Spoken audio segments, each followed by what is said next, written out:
যাক, এবার একটু শান্তি। এই প্রজেক্ট, অ্যাসাইনমেন্ট, এত এত কাজের চাপ, এসব আপাতত বন্ধ। তবে মামা বাড়িতে না থাকলে তো পুরো প্ল্যানটাই মাটি। উফ, সময়টাও না, এই বর্ষার দিনে গ্রামের প্রাকৃতিক সৌন্দর্য, ব্যাঙের ডাক, মামা বাড়ি সেই লণ্ঠনের আলো, এসব কতদিন দেখি না। আর বৃষ্টির সময় বারান্দায় বসে গরম করে ইলিশ মাছ ভাজা, উফ, এখনই জিভে জল চলে আসছে।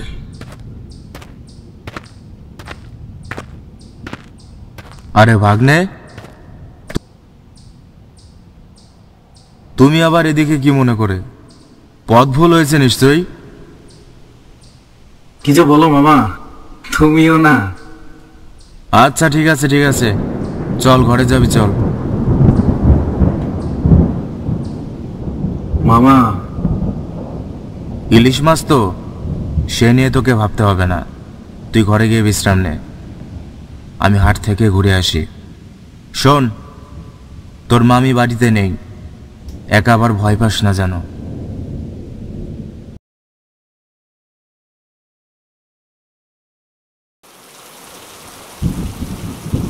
নে নে খাবি আয়।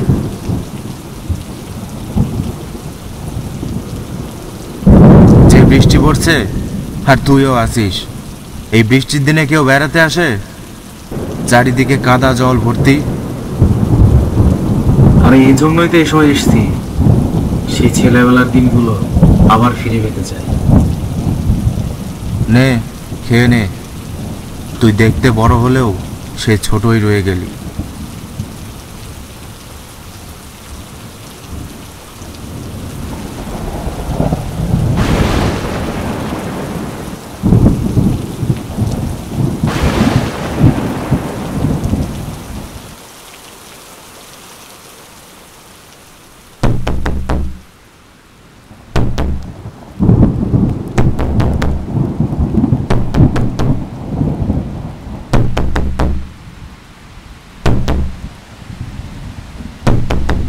কে কে ওখানে?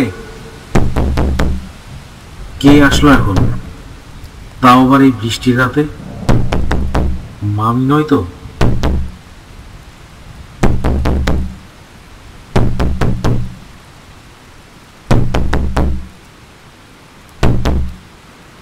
কি করছিস কি তুই?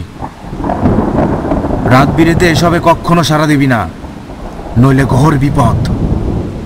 বাইরে কেউ আছে মামা? মনে হয় মামি হতে পারে। তুই বিছানায় গিয়ে শুয়ে পড়। কি বলছো কি তুমি? তোমার মাথা ঠিক আছে? কেউ হয়তো বিপদে পড়েছে। যেটা বলছি সেটা কর। বাইরে কেউ একজন আছে। মামা এমন কেন করলো? না, মামা তো এমন নয়, নিশ্চয় কোনো ব্যাপার আছে। এই বর্ষার দিনে ওর এখানে আসাটা একদম উচিত হয়নি, আর একটু হলেই আজ ওর খেয়াল রাখতেই হবে। কাল না হয় বুঝিয়ে সুঝিয়ে বাড়ি পাঠিয়ে দেওয়া যাবে।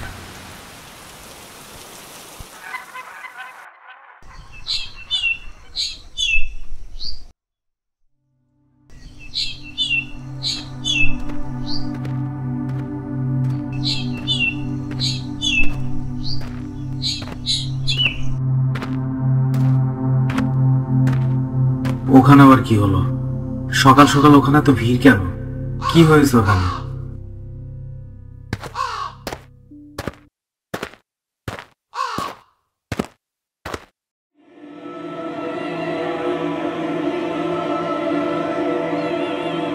ইস, কি অবস্থা ওনার! এই অবস্থা করলোটা কি? কোনো হিংস্র পশু নয় তো? সবাইকে এত করে সতর্ক করেও কাজ হলো না, কেন যে দরজাটা খুলতে গেল? কি বলছে কি ওরা? দরজা খোলা মানে? কোন দরজা আর কিসের দরজা? কাল রাতে তো মামাও আমাকে দরজা খুলতে দিল না। তাহলে কি দরজার সাথেই কোনো সম্পর্ক আছে এসব ঘটনার? আমাকে জানতেই হবে।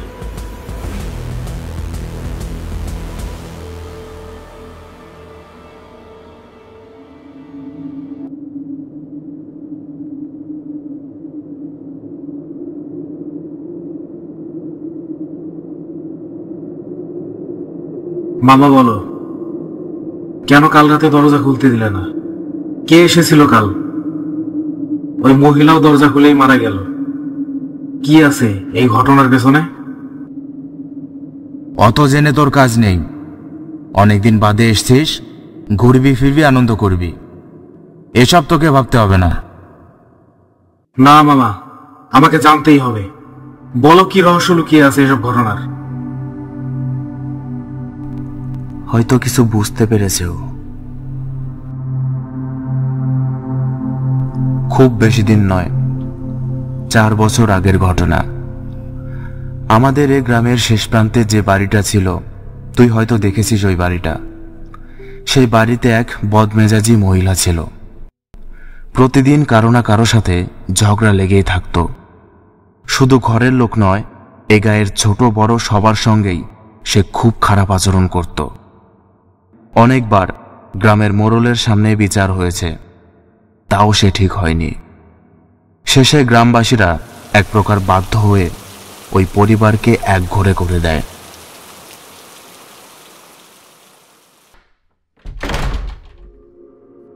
একসময় তার বর তাকে ছেড়ে চলে যায়। একমাত্র ছেলেকে নিয়ে একাই থাকতে শুরু করে সেই মহিলা। একসময় ওদের অনেক সম্পদ থাকলেও তখন ওদের অবস্থা খুব খারাপ হয়ে যায়। জমি জমা যা ছিল সবকিছু বেচতে বেচতে প্রায় শেষের দিকে। সে বছর খুব বর্ষা হয়, একটানা 7 দিন বৃষ্টি হয়েছিল।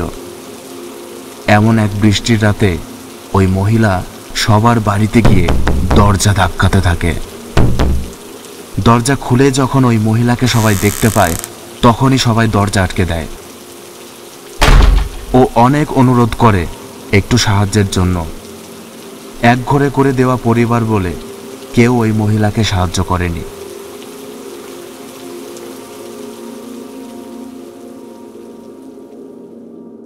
ওই মহিলা এই বৃষ্টির দিনে কেন সবার দ্বারে দ্বারে ঘুরেছিল জানিস? ওর একমাত্র ছেলে অনেক দিন ধরে অসুস্থ ছিল। গ্রামের বদ্যি কবিরাজ তার চিকিৎসা করতে অস্বীকৃতি জানায়। এদিকে ওর ছেলের অবস্থা দিন দিন খারাপ হতে থাকে। কি এক রোগের জন্য ওর সারা শরীর থেকে দুর্গন্ধ বেরোতে থাকে, আর শরীরে ছোট ছোট ক্ষত ছিল। ছেলেটাকে বাঁচানোর জন্য সেদিন রাতে বৃষ্টির মধ্যেই এই গায়ের প্রতিটা ঘরে দৌড়েছিল সে, কিন্তু কেউ কোনো সাহায্য করেনি। বাচ্চাটার আর শেষ রক্ষা হয়নি। একদিন হাট থেকে বাড়ি ফেরার পথে গ্রামবাসীদের মধ্যে কিছু লোক দেখতে পায় ওই মহিলার বাড়ি থেকে অনেক ধোঁয়া বেরোচ্ছে। গ্রামবাসীরা বিষয়টা স্বাভাবিক বলেই ধরে নিয়েছিল, হয়তো রান্নাবান্নার কোনো কাজ চলছিল। কিন্তু বিষয়টা মোটেই স্বাভাবিক ছিল না।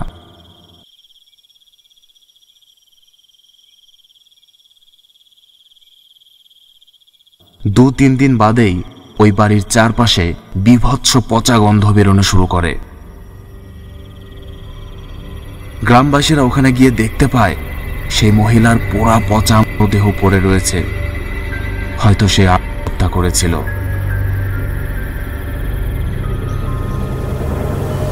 এরপর তেমন কিছুই ঘটেনি, কিন্তু একদিন আবার খুব বৃষ্টি হয়। ঠিক তার পরদিন একটা মরদেহ পাওয়া যায়, যার পুরো শরীরে ছিল ক্ষত। তার পরের দিনও সেই একইভাবে আরেকটা ক্ষতবিক্ষত মরদেহ পাওয়া যায়। গ্রামবাসীদের কেউই বুঝতে পারে না পরপর 2 দিন এমন অস্বাভাবিক মৃত্যুর কারণ কি। গ্রামবাসীরা সাধু বাবার কাছে গেলে তিনি জানান, অতৃপ্ত প্রেতের কাজ এসব। নিজের শরীরে আগুন দিয়ে আত্মহত্যা করেছিল সে, তারই কাজ সব। এই গ্রামের মানুষের উপর প্রচন্ড ক্ষোভ। গ্রামের সবাইকে শেষ না করে ও থামবে না, আর ওকে শেষ করা প্রায় অসম্ভব। কি বলছেন বাবা? তাহলে আমাদের কি হবে? একটাই উপায়, তোরা রাতে কেউ বাইরে বেরোবি না। গ্রামের সবাইকে জানিয়ে দিবি রাতে যেন কেউ বাইরে না বেরোয়, নইলে ওর তাণ্ডব কেউ থামাতে পারবে না। আমি এক গুপ্ত সাধনায় যাচ্ছি, ফিরে এসে এর সমাধান করব। মনে রাখবি, যত কঠিন মুহূর্তই আসুক না কেন, রাতে কেউ বাইরে বেরোবি না।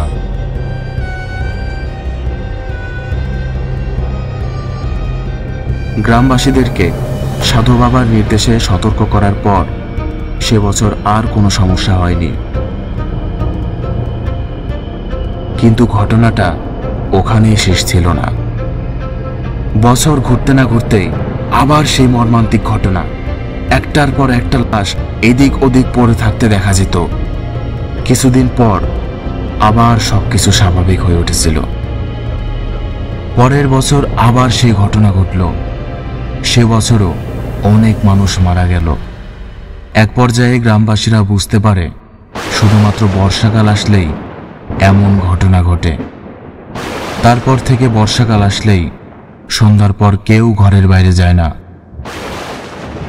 এবছরও বর্ষাকাল আসতেই ও আবার ফিরে এসছে। তুই অনেকদিন বাদে মামাবাড়িতে বেড়াতে এসছিস। আমি তোকে চলে যেতে বলবো না, সবই শুনলি। এখানে যতদিন আছিস সাবধানে থাকবি। সত্যি কি ভূত বলে কিছু আছে? মামা যা বললো তা কি সত্যি, নাকি সবার ভুল ধারণা?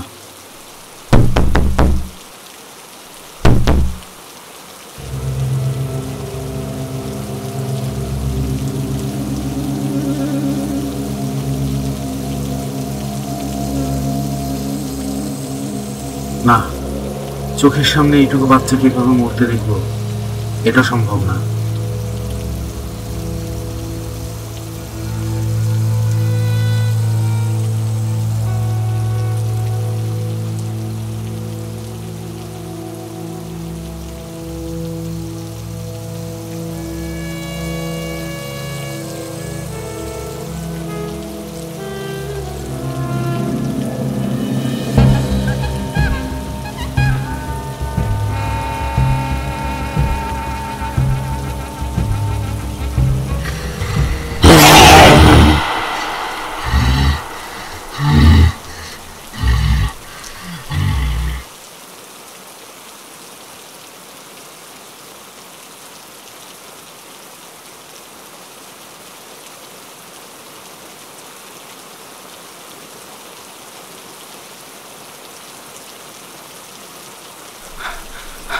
তুই ঠিক আছিস? কতবার বলেছিলাম বাইরে বেরোস না। না, এখানে আর থাকা চলবে না। কাল সকালে তুই ফিরে যাবি।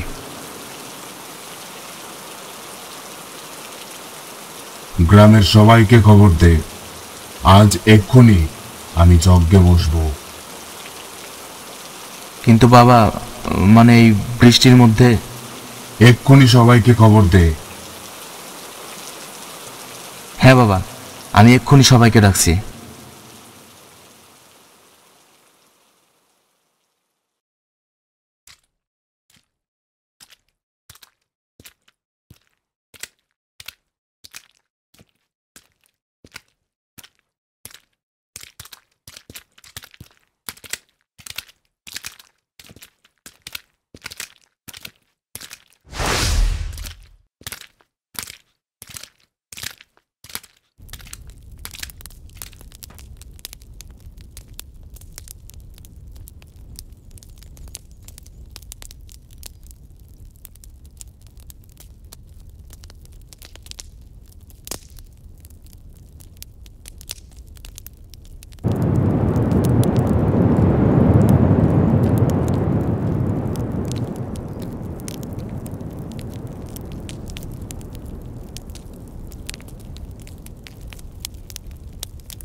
বৃথা চেষ্টা করছিস তুই। আমি মুক্তি চাই না, গ্রামের একটাকেও ছাড়বো না আমি। এখানে যারা আছে ওই সবগুলোকে আগে মারবো, সব করে শেষ করে, সব করে শেষ করে।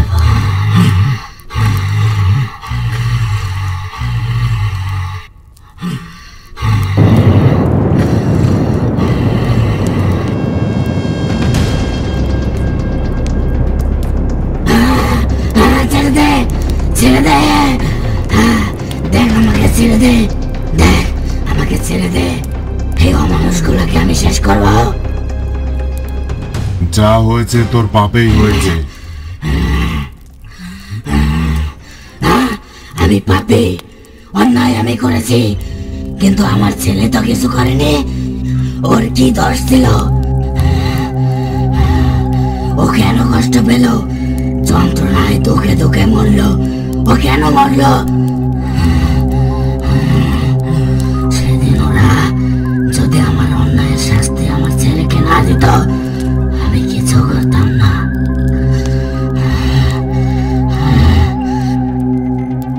মায়ের পাপের শাস্তি সন্তানকে দেওয়া এটা অন্যায়, তবে তুই এখন যা করছিস সেটা আরো বড় অন্যায়। আমি তোর শান্তির ব্যবস্থা করছি। না, ওদের শেষ না করে আমার শান্তি নেই। আমার ছেলে যতটা কষ্ট পেয়েছে, ওদের প্রত্যেকে সেই কষ্ট পাবে।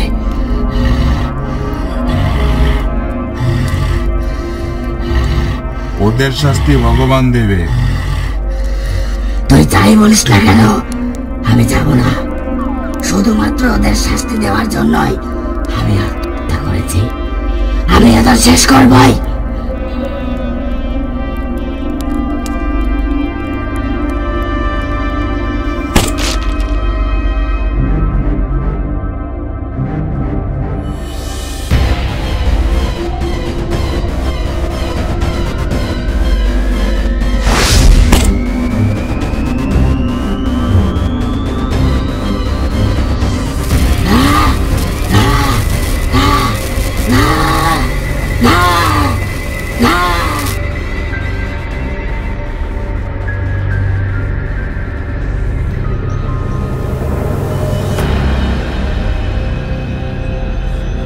কেউ এই গাছের কাছে আসবি না, আর ভুলেও এই গাছ কেউ কাটবি না।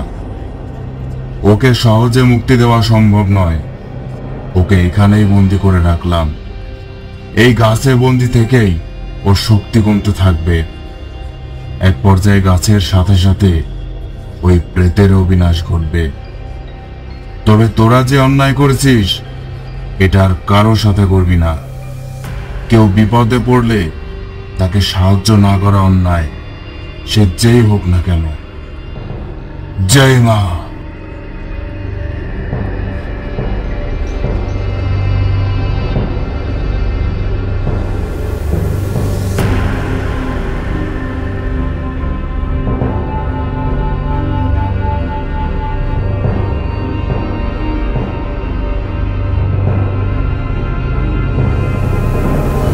আরও ভয়ানক ও রহস্যময় গল্প পেতে আমাদের চ্যানেলটি সাবস্ক্রাইব করুন আর পাশে থাকা বেল নোটিফিকেশনটি অন করে দিন। কমেন্টে জানাতে ভুলবেন না গল্পটি আপনাদের কেমন লাগলো।